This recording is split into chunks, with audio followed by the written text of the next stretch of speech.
नमस्कार, मनी गुरु की इस खास पेशकश में आप सभी का स्वागत है। मैं हूं स्वाति रायना। एमफी की रिपोर्ट के मुताबिक म्यूचुअल फंड में हर 4 निवेशक में से एक निवेशक महिला है। महिलाओं का म्यूचुअल फंड निवेश 5 गुना बढ़ा है और महिला निवेशकों का AUM पिछले 5 सालों में लगभग 4.5 लाख करोड़ से बढ़कर 11.25 लाख करोड़ तक पहुंचा है। आज बताएंगे महिलाएं कैसे हासिल करें लाइफ के अलग अलग फाइनेंशियल माइलस्टोन और कैसे बनाए वेल्थ क्रिएशन प्लान। हमारे साथ 2 खास एक्सपर्ट्स हैं, उनसे जानेंगे महिलाओं की आगे की जो फाइनेंशियल प्लानिंग है उसके बारे में। राइट रिसर्च की फंड मैनेजर सोनम श्रीवास्तव हमारे साथ है और सर्टिफाइड फाइनेंशियल प्लानर पूजा भिंडे से हम करेंगे खास बातचीत। तो जो डेटा सामने निकल कर आता है ताज़ा तरीन, वो ये कहता है कि अगर 5 इन्वेस्टर्स हैं तो उसमें से कम 1 इन्वेस्टर तो महिला इन्वेस्टर ही होंगी। और भी कुछ बड़ी बातें सामने आई हैं, ना सिर्फ महिलाओं की भागीदारी बढ़ी है, बल्कि छोटे शहरों से महिलाओं की भागीदारी काफ़ी ज़्यादा बढ़ चढ़कर सामने आ रही है। पूजा, पिछले अगर हम 5 साल से समझें जिस तरीके से लैंडस्केप चेंज हुआ है और महिलाओं का जो निवेश पैटर्न वो भी बदला है, क्या समझे ये इंकरेजिंग है या अभी काफी कुछ करना बाकी है? जी बिल्कुल, thank you so much Swati. In fact अगर हम डेटा देखें, जैसे आपने कहा 1 in every 4 investor is a women. So ये बहुत भी बड़ी खुशखबरी नहीं है, क्योंकि मुझे लगता है कि आज की तारीख में विमेन इन्वेस्टर्स भी काफ़ी अवेयर हैं। तो एटलीस्ट 50% तो होना चाहिए, हर 4 इन्वेस्टर में से 2 विमेन होनी चाहिए। तो डेटा मेरे हिसाब से अभी भी काफ़ी मुझे लगता है कि इस पे काम करना चाहिए। काफ़ी हद तक महिलाओं को और पार्टिसिपेशन लाना चाहिए म्यूचुअल फंड्स में, इक्विटी मार्केट में। इनफैक्ट एक और डेटा कहूँ तो स्टॉक मार्केट पार्टिसिपेशन भी देखा जाए तो 2022 से लेके 2024-25 तक स्टॉक मार्केट पार्टिसिपेशन भी 22% से लेके 25% तक ही हुआ है। सो वो भी सिर्फ 2-3% से महिला इन्वेस्टर्स जो है वो इतने ही बढ़ोतरी हुई है। जो लेबर फोर्स है वो 41% है, लेकिन उसमें से भी डिपेंडेंसी इतनी हो जाती है सैलरीड क्लास की हो, या तो फिर आप कहें कि छोटे शहरों से हो। एक पार्टिसिपेशन का कहीं ना कहीं मेरे हिसाब से मोटिवेशन अभी भी लैकिंग है महिलाओं में। सो आई थिंक इस माध्यम से हम और महिला निवेशकों को जागृत कर सकते हैं कि बहुत बहुत जरूरी है आज की तारीख में पार्टिसिपेशन करना एक ऐसे एसेट क्लास में जिसमें इन्वेस्ट करना अब जरूरी रह गया है, क्योंकि हमारे पास और कोई विकल्प ही नहीं है जहाँ पे आपको इन्फ्लेशन और टैक्स को बीट करने वाला कोई ऐसा प्रोडक्ट है। सो जितना हो सके उतना फाइनेंशियल प्लानिंग की जर्नी में अपना चार्ज लें। एंड SIP अब मेरे हिसाब से घर घर प्रख्यात है। गवर्नमेंट की तरफ से, सेबी की तरफ से अब जब 250 रुपए की SIP का भी एक लॉन्च हुआ है, छोटी से जो कैंपेन है, उसमें मेरे हिसाब से अब तो छोटे शहरों में भी ये पहुंच जा रही है कि आप पेटीएम द्वारा या फिर आपके UPI द्वारा निवेश कर सकते हैं। एंड दैट टू 100% इक्विटी में, एक बैलेंस्ड फंड में शुरुआत करने के लिए इस तरीके का कैंपेन शुरू हुआ है। सो मेरे हिसाब से जितने माध्यम है इस तरीके से, वो और इस चीज को हम इसको और जागृत करें इस माध्यम से महिलाओं को। एंड जो अगर जो इन्फॉर्म्ड इन्वेस्टर है, जैसे कोई इन्फॉर्म्ड महिला है, वो प्लीज अपने आजू बाजू 4 और लोगों को इन्फॉर्म करें। मैं चाहती हूँ कि यहाँ पे सब एक दूसरे को मोटिवेट करें। सो अगर आप इन्वेस्टर हैं तो आपके हाउस हेल्प्स हैं, आपके मेड है, कोई ड्राइवर है, कोई भी है, आजू बाजू जितने भी लोग हैं जिनको आप ये पहुंच इसकी पहुंच दे सकते हैं कि भाई आप भी एक SIP शुरू करो 500 रुपए से, तो यहाँ पे हम जीत जाएंगे। और ये जो नंबर है स्वाति, वो मैं चाहती हूँ कि बढ़े और आगे हम इसमें और भी पार्टिसिपेशन देखें। जी। एब्सोल्युटली, बिल्कुल सही बोला आपने कि काफ़ी ज़्यादा इंकरेजिंग नंबर्स है, लेकिन काफ़ी कुछ होना बाकी है। जितना हम इसको और बढ़ाएंगे अपने अपने शो के माध्यम से भी, बाकी फाइनेंशियल लिटरेसी के माध्यम से भी, तो ये परसेंटेज और ज़्यादा आगे बढ़ेगा। सोनम, इस पूरे डेटा को या पिछले कुछ सालों के डेवलपमेंट को अगर हम और बाइफरकेट करें, तो ये भी समझ में आता है जो छोटे शहरों की पार्टिसिपेशन है वो काफ़ी अच्छी बढ़ी है। ना सिर्फ ये, दूसरी बात ये भी, जो यंगर वुमेन है, अगर हम 35 साल से कम उम्र की जो महिला निवेशक देखें, जो मिलेनियल्स है, यंग मिलेनियल्स हैं, वो महिलाएं निवेश के प्रति ज़्यादा रुचि दिखा रही हैं, वो ज़्यादा इन्वेस्टेड हैं, और ज़्यादा लंबे टाइम तक as compare to male investors, जो महिलाएं हैं वो बाजार में इन्वेस्टेड रह रही हैं। तो ये जो पैटर्न है, इसको हम कैसे समझें? बिल्कुल, ये देखिए, ये पैटर्न जैसे हमने बात की बहुत ही इनकरेजिंग है। छोटे शहरों में भी फीमेल इन्वेस्टर आजकल आप देखेंगे तो 70% से ज्यादा विमेन इन्वेस्टर इस टाइम पे छोटे शहरों से आ रही हैं। और इसके कई रीजन है। एक तो जो काम चल रहा है, जैसे बात की एसआईपी के बारे में एजुकेट करने का और उसकी बेनिफिट्स बताने का, आई थिंक उससे कहीं ना कहीं फर्क पड़ रहा है। और दूसरी बात, ये जो डिजिटल एप्स हैं या फिनटेक एप्स हैं, अब वो हर जगह अवेलेबल हैं, इंटरनेट हर जगह अवेलेबल है, तो लोगों के पास एक्सेस ज़्यादा है। जितनी पुराने ज़माने में थी उससे बहुत ज़्यादा एक्सेस है। और बहुत सारे लोग टीवी चैनल्स पे और अलग अलग सोशल मीडिया पे भी इनके बारे में बात करते हैं कि क्या बेनिफिट्स हैं एसआईपी के। और आई थिंक वो कहीं ना कहीं एक माइंडसेट में डिफरेंस लेके आ रहा है।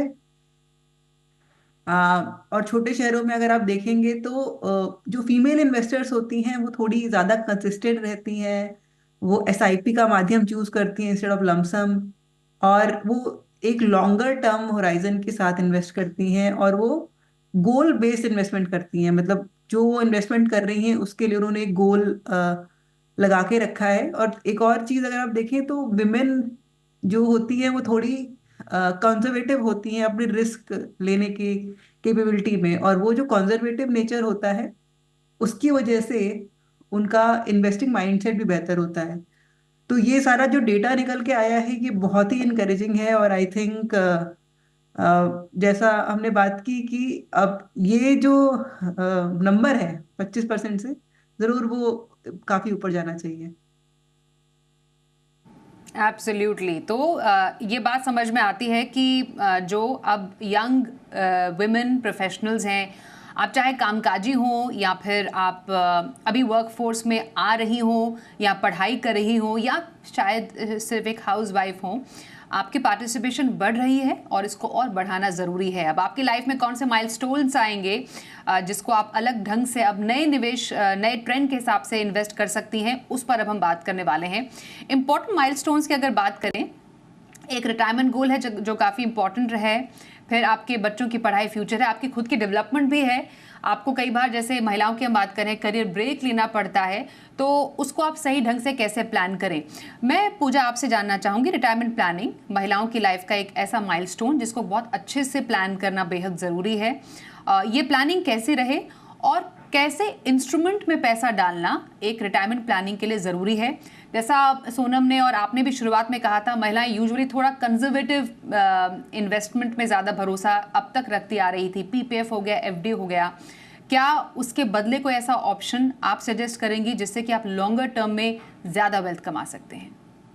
जी बिल्कुल, देखिए स्वाति, जब हम गोल प्लानिंग की बात करते हैं, फाइनेंशियल जर्नी की बात करते हैं, महिलाओं की लाइफ में स्पेशली रिटायरमेंट प्लानिंग बहुत इंपॉर्टेंट हो जाता है। इसके कुछ कारण ये भी हैं कि thanks to medicine retirement age जो है वो काफ़ी लंबी हो रही है। मतलब 80-85 का तो एक लाइफस्टाइल, एक्सपेक्टेड लाइफस्टाइल ये है हमारा, जो रिटायरमेंट के हिसाब से हमको प्लानिंग करनी है। And at the same time अगर आप रिटायरमेंट देखें तो 60 नहीं, अब तो 50-55 पे लोगों को रिटायर होना है, अगर हम यंग महिलाओं की या यंग जेनजीज की बात करें तो। सो इफ यू सी, हमारे पास 25 से 30 साल का ऐसा समय है जो पोस्ट रिटायरमेंट है, जब कोई इनकम नहीं है, तो उसकी प्लानिंग हमको ड्यूरिंग आवर अक्यूमुलेशन फेज, जब आपको सैलरी आ रही है, जब आप कमा रहे हैं, उस टाइम पे करनी है। एट द सेम टाइम उस टाइम पे बाकी सारे गोल्स का भी आपको ध्यान रखना है, जो शादी है, बच्चे हैं, घर खरीदना है, एवरीथिंग। सो मेरे हिसाब से सबसे पहला और इम्पोर्टेंट थिंग है कि आपको जैसे ही आप अर्न करना शुरू करती हैं, जिस दिन से आप रिटायरमेंट की प्लानिंग करते हैं, आप उसमें से 10% आपका जो भी इनफ्लो है उसको साइड में रिटायरमेंट के लिए रख दे। एक 10% का एक बेसिक आंकड़ा आप लेके चले। दूसरा इंपॉर्टेंट कैलकुलेशन ये भी होता है स्वाति, आप कोई भी एज में क्यों ना, आप शायद आप 30 पे हैं या 40 पे हैं, आपको पता है आपके पास 10 या 20 साल का ही समय है। तो आपका हर महीने जो एक जरूरती जो अमाउंट है जो आपको चाहिए, उसको आप जितना समय बाकी है रिटायरमेंट के लिए, उतने समय के लिए इन्फ्लेट करें। समझो 50,000 की अगर आपको राशि चाहिए हर महीने, तो उसको 7%, 6%, 7% से इन्फ्लेट करके हम देखें कि 60 पे ये अमाउंट कितना होगा। रफली अराउंड 2 लाख के आसपास होता है। तो हर महीने मुझे 2 लाख रुपए चाहिए होंगे फ्रॉम 60 टिल 80, 85 वट एवर। तो वो 20-25 साल तक जो मुझे हर महीने 2 लाख रुपए चाहिए, उसके लिए मुझे 60 पे कितना कॉर्पस जुटाना होगा। तो अराउंड 3-5 करोड़ के हिसाब से जितना टेन्योर है वो अमाउंट आता है। और 3-5 करोड़ का अगर मुझे रिटायरमेंट कॉर्पस बनाना है, तो अभी से मेरे पास क्या विकल्प है? तो एक तो ऑब्वियस है कि हमको इक्विटी एक शुरू करना है, जो मैंने कहा 10% आप उसमें शुरू कर लें, जिसमें आप एसआईपी शुरू कर सकते हैं। दूसरा, क्योंकि महिलाएं जैसे आपने भी कहा काफी कंजर्वेटिव होती हैं एंड उनको ऐसे लगता है कि इक्विटी में रिस्क है, मार्केट जिस तरीके से ऊपर नीचे होती रहती है, तो वो सेफ इंस्ट्रूमेंट्स ढूंढती हैं जिसमें पीपीएफ, क्योंकि पीपीएफ एक 15 साल का समय है, उसमें एक लॉक इन आ जाता है, रिटायरमेंट के तौर पे बहुत अच्छा है। क्योंकि हमारे यहाँ पे सोशल सिक्योरिटी नहीं है, तो इस तरीके के जो government small saving schemes products हैं, वो बहुत ज्यादा एक इमोशनल वैल्यू देके जाते हैं। सो होना चाहिए आपके पोर्टफोलियो में, मैंने मना नहीं कर रही हूँ, लेकिन उसकी भी आपकी पोर्टफोलियो में 10-15% से ज्यादा जगह नहीं होनी चाहिए। एक अगर एग्जाम्पल मैं दे दूं स्वाति, तो पीपीएफ का अगर हम कंपैरिजन देख लें इक्विटी म्यूचुअल फंड के सामने, जो मैंने एक ईएलएसएस फंड के सामने ही एग्जाम्पल तैयार किया हुआ है। समझो 15 साल का समय है हमारे पास, जो पीपीएफ का नॉर्मल लॉक इन पीरियड है, और आप 5,000 की एसआईपी कर रहे हैं, ठीक है, 15 साल के लिए।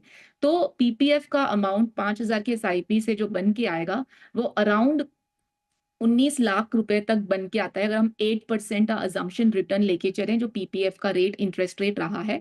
सामने अगर यही एक ईएलएसएस फंड में अगर आपने निवेश किया हुआ है, तो इसमें अराउंड 16% का रिटर्न दिखा है हमको लास्ट 15 ईयर्स में, जो डबल ही है। तो इसकी राशि जो निकल के आती है वो 42 लाख रुपीज आती है।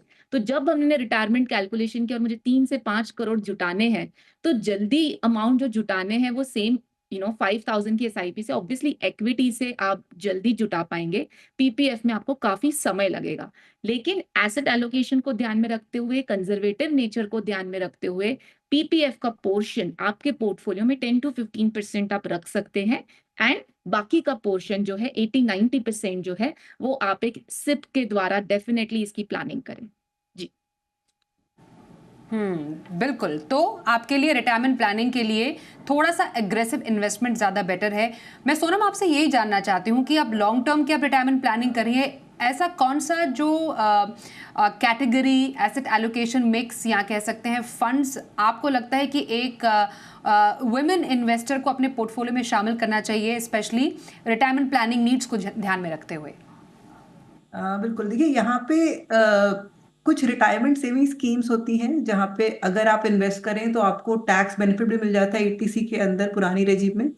तो वो एक ऑप्शन रहेगा जो पहले देखना चाहिए। उसके अलावा अगर हम कैटेगरी की बात करें तो एक मिक्स बनाना चाहिए। ऐसा ना हो कि हम सिर्फ बहुत ही लो रिस्क फंड्स में चले जाएं। हमें एक mix of large and mid cap, कुछ फ्लेक्सी कैप फंड आप इंक्लूड कर सकते हैं। उसके साथ में आपको थोड़ा एक्सपोजर आप स्मॉल कैप में भी रख सकते हैं, क्योंकि ये एक आपकी लंबा इन्वेस्टमेंट है। इसको आप एक लंबे दौर के बीच में तोड़ना नहीं चाहते हैं। तो अगर आप एक मिक्स बनाएं जिसमें आपके पास large and mid cap fund हो, मे बी कुछ फ्लेक्सी कैप फंड हो, और आपने छोटा एलोकेशन स्मॉल कैप में भी डाला हुआ है, तो ये एक आपके लिए एक आइडियल एसेट एलोकेशन मिक्स हो जाएगा इक्विटी पोर्टफोलियो का। और हाँ, जैसे हमने बात की कि रिटायरमेंट प्लानिंग के लिए भी कुछ फंड्स होती हैं जिसपे आपको टैक्स बेनिफिट भी मिलता है, तो उससे उसका फायदा भी आप उठा सकते हैं। ओके, तो एक मिक्स्ड बैग आप पोर्टफोलियो बना सकते हैं for the purpose of retirement planning. महिला निवेशकों के लिए एक बेहतरीन सलाह दी हमारे दोनों एक्सपर्ट्स ने। एक छोटे से ब्रेक के लिए रुकते हैं, ब्रेक के बाद भी हम समझेंगे कि आखिरकार आपको बच्चों के फ्यूचर के लिए किस तरीके की प्लानिंग करनी चाहिए, कौन से फंड्स में इन्वेस्ट करें। तुरंत लौटते हैं, बात करते हैं थोड़ी देर में।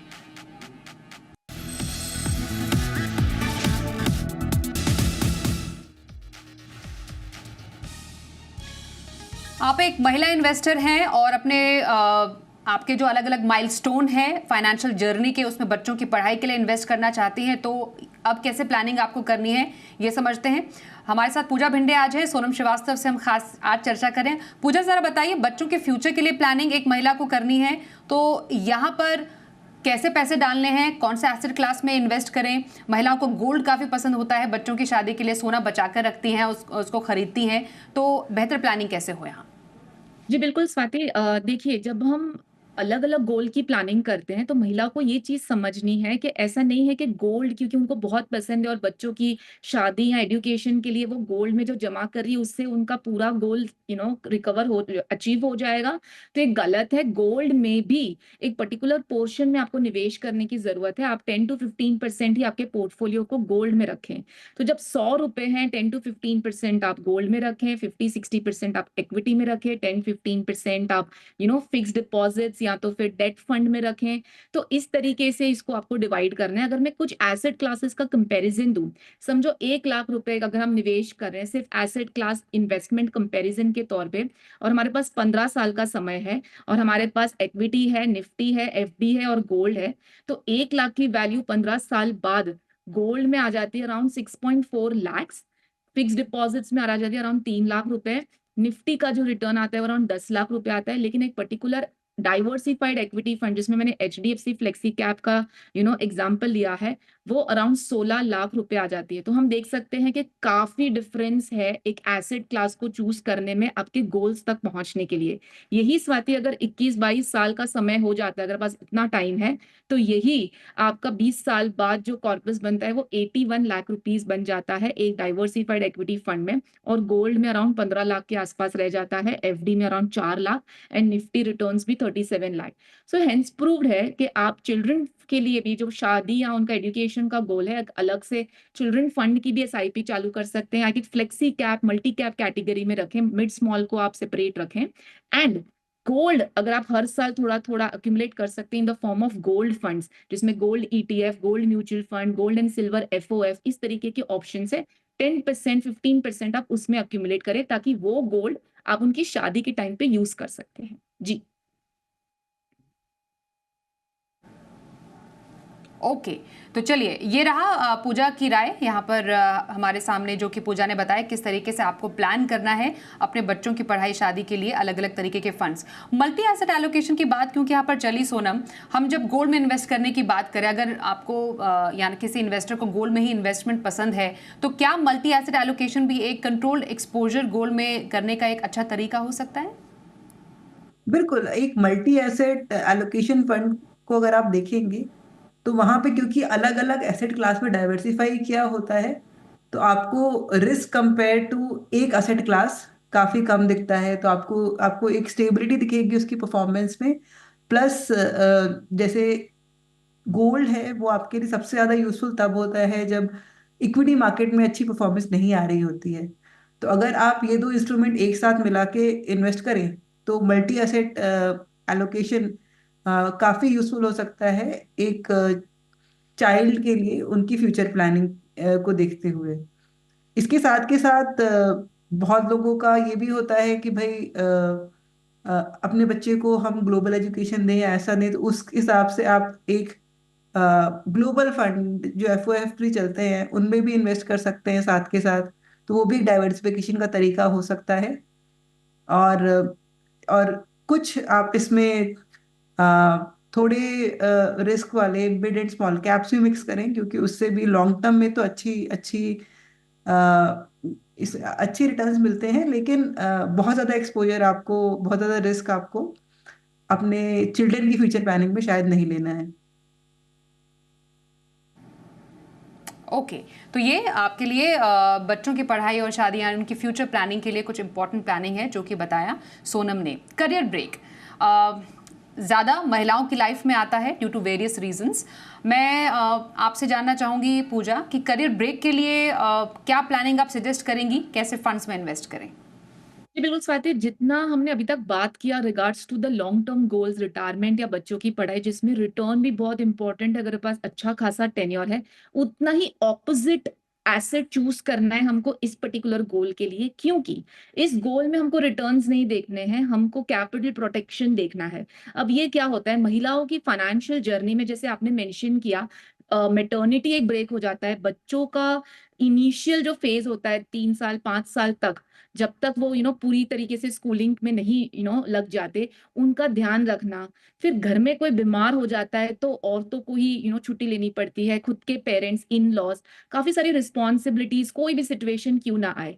तो इस तरीके के टाइम के लिए करियर ब्रेक्स, क्योंकि अगर आपने बहुत ज्यादा कोई लाइबिलिटीज ले रखी है, चाहे कार लोन ले रखा है या घर के लोन में आप कॉन्ट्रीब्यूट कर रहे हैं या घर में कॉन्ट्रीब्यूट कर रहे हैं या कोई एजुकेशन लोन चल रहा है बच्चे का, और आपकी सैलरी हैम्पर हो रही है क्योंकि आपके ब्रेक्स जा रहे हैं, सो ये सब मैनेज करने के लिए, खुद की हाउस होल्ड और खुद की लिविंग को मैनेज करने के लिए एक अच्छा खासा, मेरे हिसाब से 6 से 12 महीने का आपका जो हर महीने आपकी जरूरत है उसका इंटू 6 to 12 मंथ्स का कॉर्पस साइड से आप एक safe instrument, definitely not saving bank. Saving bank में आपको 3-4% मिलता है, 7% जो अपनी इन्फ्लेशन रेट है उसके नीचे कहीं पे भी नहीं होना चाहिए ये पैसा, उतना एट पार रिटर्न देने वाला है, and at the same time non equity में पैसा होना चाहिए। आप डेट फंड का चुनाव करें, लो ड्यूरेशन है या तो फिर अल्ट्रा शॉर्ट टर्म है या कॉर्पोरेट बॉन्ड है या तो फिर आप आर्बिट्राज फंड अगर आप हाई टैक्स ब्रैकेट में आते हैं, सो इन फंड्स का आप चुनाव करें, क्योंकि इसमें आपको रिटर्न्स को ध्यान नहीं देना है, कैपिटल प्रोटेक्शन को ध्यान देना है।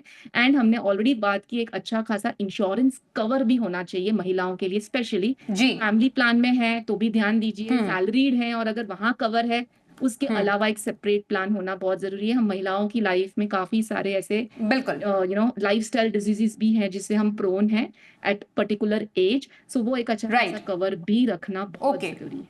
जी ओके सोनम, क्योंकि समय थोड़ा कम है, वेरी क्विकली आपके पसंदीदा फंड्स फॉर करियर ब्रेक क्या रहेंगे? बिल्कुल, जैसे पूजा ने बोला कि यहाँ पे आपको रिस्क शायद थोड़ा कम रखना है, और उसके लिए कुछ लिक्विड फंड में आपको एक फिक्स्ड अमाउंट रखना है फॉर योर इमरजेंसी नीड्स। उसके अलावा आपके पास बहुत सारे हाइब्रिड ऑप्शंस हैं, इसमें आप एक बैलेंस्ड हाइब्रिड फंड या कंजर्वेटिव हाइब्रिड फंड में आप इन्वेस्ट कर सकते हैं। उसके साथ में एक एसेट एलोकेशन फंड, जिसकी बात हमने चाइल्ड एजुकेशन में भी की थी, वहाँ पे भी एक डायनेमिक एसेट एलोकेशन फंड भी आप रख सकते हैं, जो जो आपके लिए एक काफ़ी कंजर्वेटिव इन्वेस्टमेंट रहेगा। इसके अलावा आर्बिट्राज फंड्स भी होती हैं जिसका आप यहाँ पे यूज़ कर सकते हैं। इसमें अगर आप फंड्स के नाम की बात करें तो पराग पारिक की कंजर्वेटिव हाइब्रिड फंड है जो काफ़ी पॉपुलर होती है, तो वो एक अच्छा ऑप्शन रहेगा। इसके साथ के साथ आईसीआईसी प्रूडेंशियल की बैलेंस एडवांटेज फंड जो डायनेमिक एसेट एलोकेशन होती है, इडलवाइज की बैलेंस एडवांटेज फंड है, और कोटक की इक्विटी आर्बिट्राज फंड है जो एक आर्बिट्राज फंड की कैटेगरी में भी जी आप बाई कर सकते हैं। जी ओके, तो ये रहे कुछ इम्पॉर्टेंट टिप्स महिलाओं इन्वेस्टर के लिए जो कि इन्वेस्ट करना चाहती हैं म्यूचुअल फंड में या फिर किसी और जगह। Thank you so much Sonam और पूजा हमारे साथ आज के इस खास कार्यक्रम में शामिल होने के लिए। चलिए एक छोटे से ब्रेक के लिए रुकते हैं, देखते रहिए जी बिजनेस।